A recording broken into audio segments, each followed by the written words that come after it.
To'g'ridagi ijtimoiy himoya milliy agentligi vakillari va respublikadagi muruvvat uylarining rahbarlari ishtirok etishdi. Dastlab mehmonlar Andijon polkasi raqslari ostida tantanali tarzda kutib olindi. Ular muruvvat uyida istiqomat qiluvchilar va hududdagi maktabgacha ta'lim tashkiloti tarbiyalanuvchilari tomonidan tayyorlangan mahsulotlar ko'rgazmasi bilan tanishishdi. Ayni chog'da hududdagi issiqxona xo'jaligi, ko'kalamzorlashtirish, obodonlashtirish ishlari ham risoladagidek ekani mehmonlarda katta taassurot qoldirdi. Seminar davomida mehmonlar muruvvat uyi rahbariyati va ishchi xodimlarning o'zaro birdamligiga yana bir bor guvoh bo'lishdi. Hududdagi sport zali aynan ochiq byudjet orqali ovoz berish yo'li bilan barpo etildi. Keng va yorug', zarur anjomlarga ega zalda ayni paytda imkoniyati cheklangan yurtdoshlarimiz o'z salomatligini tiklash va mustahkamlash imkoniyatiga ega bo'lmoqdalar. Tadbir davomida mehmonlar yaxshi niyat bilan hududga daraxt ko'chatlarini o'tkazishdi. Ezgu amalda barcha faol ishtirok etganini alohida aytib o'tish joiz. Shundan so'ng respublika seminari ishtirokchilari uchun muruvvat uyi faoliyati haqida taqdimot tashkil etildi. 345 o'rinli muruvvat uyida olib borilayotgan ishlar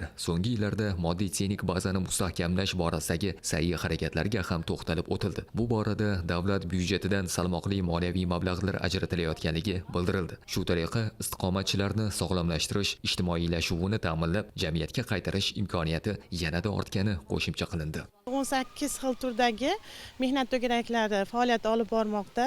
Biz 2023-yildan beri istiqomat qiluvchilarimizni ijtimoiylashuvini oshirib kelyapmiz.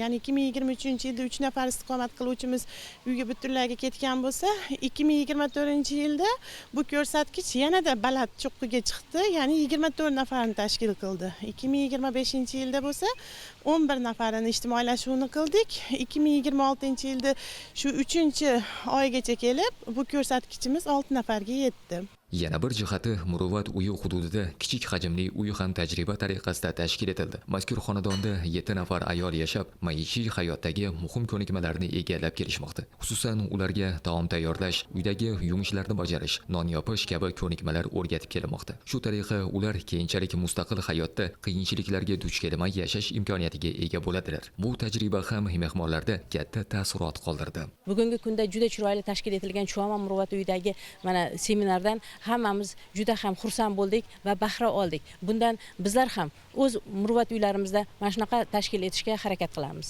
Bu seminarlarni tashkil etishning sababi ham muruvvat uyidagi yashovchilarning ijtimoiylashishi va ularning sog'lomlashishi, reabilitatsiya qilishi va butun aholiga kirishib ketishi uchun yo'l yo'riq bo'lmoqda. Respublika seminaridan ko'zlangan asosiy maqsad muruvvat uylarida yangi xizmatlarni sifatli tashkil etish, qaysidir taqdir taqozolari bilan ma'lum bir sabablarga ko'ra mana shu yerga muruvvat uylariga joylashib qolgan qizlarimizni o'z oilalarini bag'rilariga qaytarish, ijtimoiylashuvni oshirish, kasblarga rivojlantirib, etidan keyin jamiyatga chiqqanda o'z o'rnini topa olishi, pul topib, mablag' topib bitta oilada yashay olishi ko'nikmalarni shakllantirgandan keyin oilalari bag'riga qaytarishdan iboratdir.